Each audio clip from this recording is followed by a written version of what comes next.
বুঝতে পারবে না বাবা। আপনারা সহৃদয় গৌরাঙ্গ সুন্দরের যারা গৌরাঙ্গ চন্দ্রের ভক্ত তারাই বুঝবে। আর ভাব বোঝা যায় না কতক্ষণ জানেন? কতক্ষণ বোঝা যায় না? ভাবে বোঝা তো যায় না।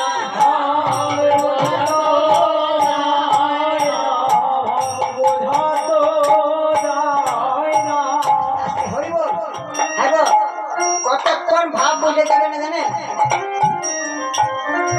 হ্যাঁ গো, কারো মাথার উপর থাকলে বোঝা ভাব বোঝা তো যায় না। কারো মাথার উপর থাকলে বোঝা ভাব বোঝা তো যায় না। মাথার উপর থাকলে বোঝা ভাব বোঝা তো যায় না। মাথার উপর থাকলে বোঝা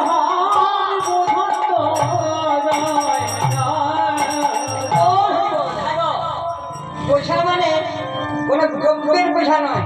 হ্যাঁ, শাকের বোঝা নয়, কোনো সবজির বোঝা নয়, কোনো দ্রব্যের বোঝা নয়। কিসের বোঝা?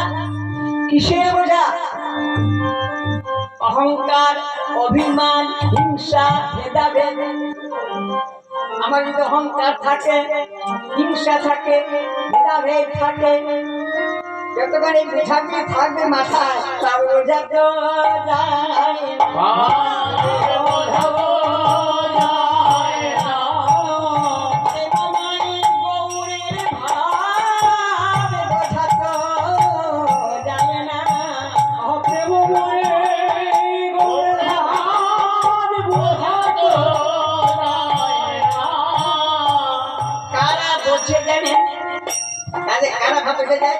বর্তমানে পরিবেশ ভাব বোঝার মুশকিল আছে। বর্তমান কীর্তনে যে পরিবেশ চলছে বাবা, এখানে বলছেন আমি প্রায় মোবাইল দেখছেন, সব জায়গায় দেখছেন, আর বুঝে কাজ নাই। গৌরের যে ভাব আর বুঝে কাজ নাই। হ্যাঁ গো, কে বলে তারাই তো বোঝে গো, তারাই তো বোঝে গো, তারাই তো বোঝে গো, তারাই তো বোঝে গো। কারা বোঝে গো? যাদের তারা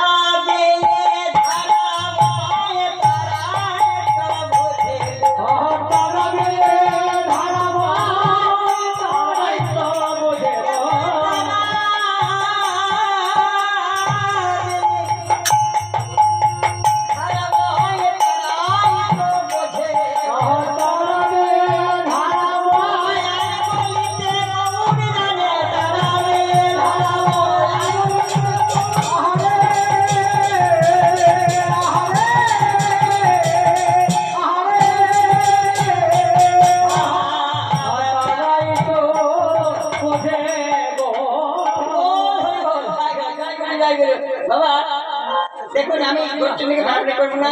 শীতকাল, অনেকে মাথা খাটে পরিশ্রম করছেন। আমি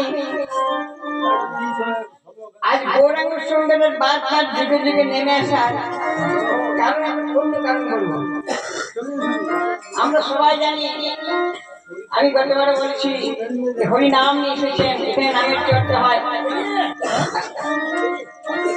নামের মাহাত্ম্য সম্পর্কে আপনারা সবাই জানেন, কিন্তু আজ আমি একটা অন্য কারণ বলবো। যদি বলেন অন্য কারণ কি মশাই? হ্যাঁ হ্যাঁ বলবো। বারবার ভগবান যুগে যুগে ধরাধামে নেমে এসেছেন ঋণ শোধ করার জন্য। আপনারা বলবেন হ্যাঁ মশাই, তাহলে দেবতারা কি ঋণী? মানুষ মানুষের কাছে যেমন ঋণী, দেবতারা দেবতাদের কাছে ঠিক সেরকম ঋণী। ত্রেতা যুগে রাম অবতারে যখন রাবণকে বধ করলেন রামচন্দ্র, সবাই বললেন জয় রামচন্দ্রের জয়, জয় রামচন্দ্রের জয়, জয় রামচন্দ্রের জয়। রামচন্দ্রের মতো বীর এ ত্রিভুবনে আর কেউ নাই, কেউ নাই।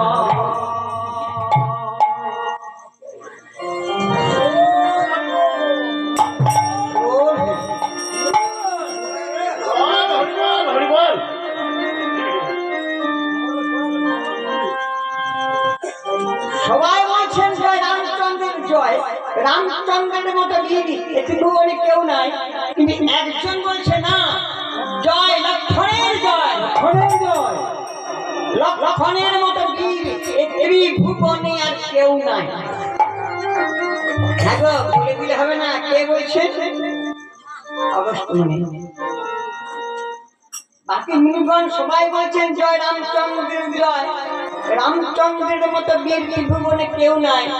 আর একজন বললে হবে না, প্রমাণ দিতে হবে, বলে দিলে হবে না। এখন যেমন দেখছেন যে যা পারছে বলে দিচ্ছে, কীর্তন আসলে যে যা পারছে বলে দিচ্ছে, প্রতিবাদ করার কেউ নাই, করাটা কেউ নাই। আমার আমলে ছিল বাবা, খুব সাবধানে জ্ঞান করতে হতো, উল্টো পাল্টা বলে কেউ মেনে নিতেন না। এখন যা বলে সবটা সব ব্যাংক ব্যাংক, কিন্তু বলে দিলে হবে না, প্রমাণ করতে হবে। অন্য মুনিগণ বললেন হ্যাঁ মুনিগণ, আপনি যেটা বলছেন রামচন্দ্রের মতো বীর কেউ নাই, রামচন্দ্রের জয় কেন, কোন সময়, কোন যুদ্ধে, কোথায় কি দেখলেন যে লক্ষ্মণকে হার মানালো রামচন্দ্র? অগস্ত্যমুনি বলেন রামচন্দ্র 14 বছর অনাহার, ভাই লক্ষ্মণ 14 বছর অনাহারী, 14 বছর নারী মুখ দর্শন করে নাই, যেটা রামচন্দ্র পারে নাই, হতেই পারে না। রামচন্দ্র বলেন হতেই পারে না, আমি ভাই লক্ষ্মণকে ফল দিচ্ছি। দেখুন রামচন্দ্র সকলের কাছে অনুমতি চাইলেন যে আমি তাহলে ভাই লক্ষ্মণকে পরীক্ষা করবো। অষ্টমী বলে হ্যাঁ হ্যাঁ হ্যাঁ পরীক্ষা করতে পারো। ভাই লক্ষ্মণ তোমাকে ফল দিয়েছি, তুমি ভক্ষণ করনি, খাওনি? বলি না দাদা, ফলগুলি আছে বলে সব আছে। দেখুন এই পার্থিব জগতের কথা কেউ চিন্তা করবেন না, অপার্থিব জগতের কথা, দেবদেবের ব্যাপার কেউ চিন্তা করবেন না। এতদিন ফল থাকে নাকি? না, কেউ চিন্তা করবেন না। অপার্থিব জগতের কথা হচ্ছে এখানে। ফলগুলি আনা হলো, দেখা গেল 7টি ফল কম। রামচন্দ্র বললেন মুনিগণ ভাই লক্ষ্মণ 1টি ফল খেয়েছে। ওই না দাদা, 7টি ফল কম হবার কথা, 7 দিন আমাদের ফল আনতে যাওয়া হয়নি। যেদিন পিতার বিয়োগ সমাচার তপবনে ছিল, যেদিন হইল সীতা পবিত্র রাবণ,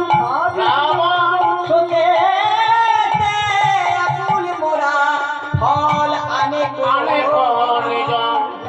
যেদিন ইন্দ্রজিৎ বাঁধিল নাগ পাশে, অচৈতন্য ছিল ফল চতুর্থ দিনের কথা প্রভু করে কিনা মনে,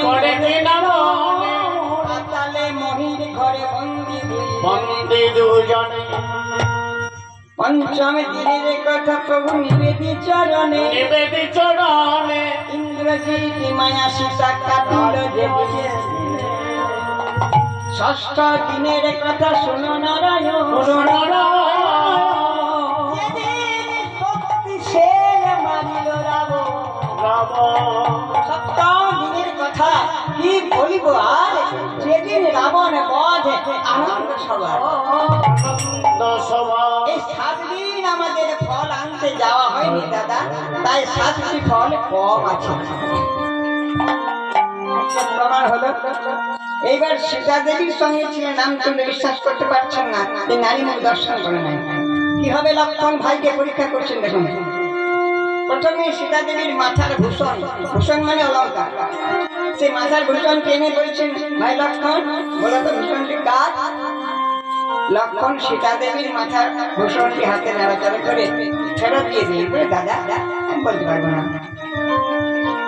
তারপর কানের ভূষণ না, তারপর নাসিকা ভূষণ, গলার ভূষণ, করের ভূষণ না, অবশেষে কোমরের ভূষণ, কটি মানে কোমর, কটি ভূষণ।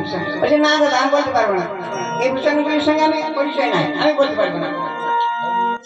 শেষে সীতা দেবীর চরণের ভূষণ এনে যখন লক্ষ্মণের হাতে দিয়ে বলেন, ভাই লক্ষ্মণ বলত ভূষণ গুলি কার। সীতা দেবীর চরণের ভূষণ লক্ষ্মণের হাতে দিয়ে পক্ষে ধারণ করে কাঁদতে লাগলেন, বললেন, দাদা আমি জানি ভূষণে গুলি কার। বলবো এ ভূষণে আমার মা জানকী ভূষণ।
তোমাকে যত কোটি শুনে দেখালাম সব কটি তোমার মা জানকী রঙের ভূষণ।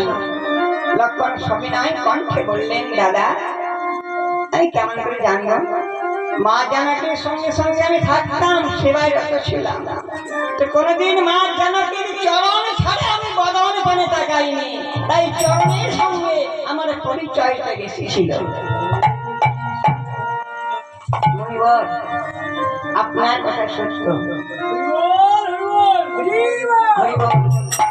আপনি ঠিক বলেছেন মুনিবর। আমি ভাই লক্ষ্মণের কাছে হেরে গেলাম, লক্ষ্মণ আমাকে হার মানালো। তো ভাই লক্ষ্মণ একটা কথা জিজ্ঞাসা করবো? হ্যাঁ দাদা অবশ্যই। তোমাকে ফল দিয়েছি, খাওনি কেন ভাই, ভক্ষণ করোনি কেন? দাদা আমি তো, আপনি ভুল করবো না, ছোট, তবে আপনি যেটুকু আমাকে ফল দিয়েছেন, বলেছেন ভাই লক্ষ্মণ ফল ধরো, ভাই লক্ষ্মণ ফল ধরো, ভাই লক্ষ্মণ ফল ধরো। কোনদিন ভুল করো বলেন নাই যে ভাই লক্ষ্মণ ফল ভক্ষণ করো বা ফল খাও। আমি ধরেইছিলাম আপনার অনুমতির অপেক্ষায়, অনুমতি দেন নাই, খালিকে দিয়েছি।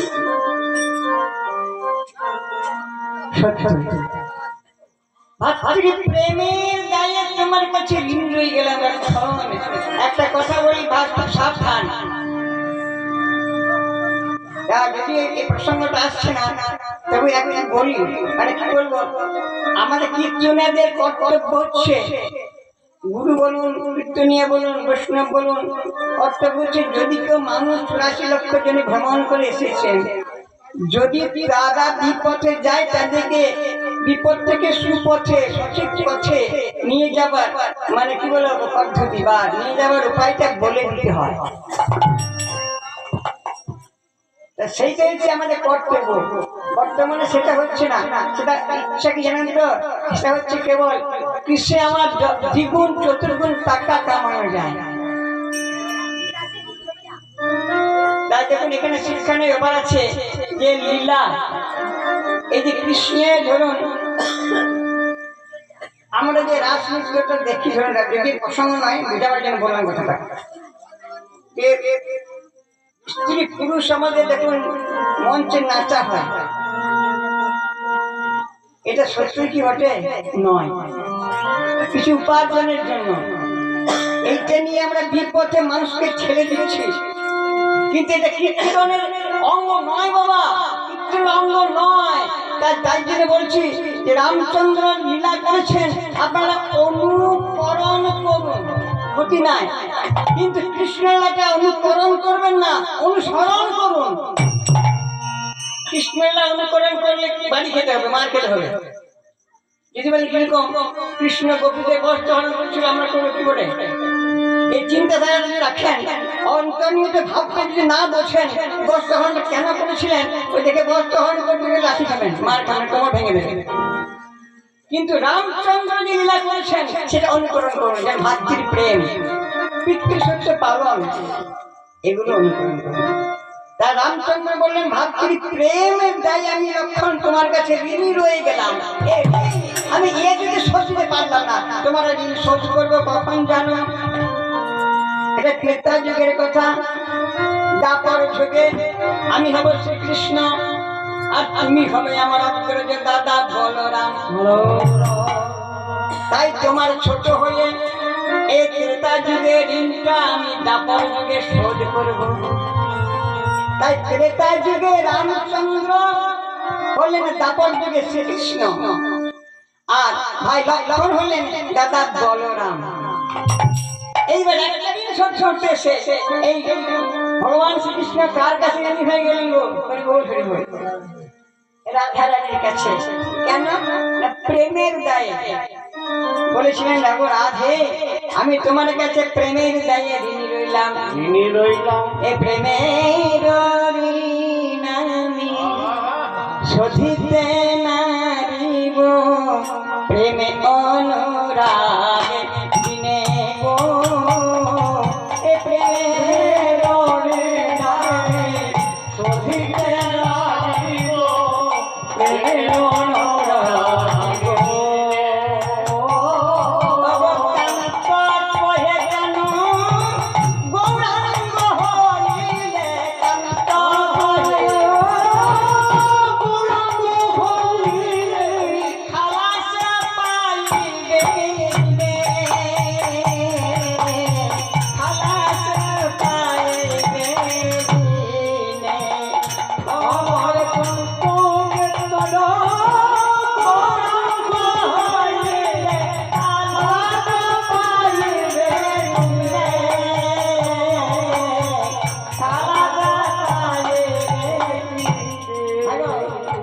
সেদিনী ঋণের দায়ে খালাস পাবে,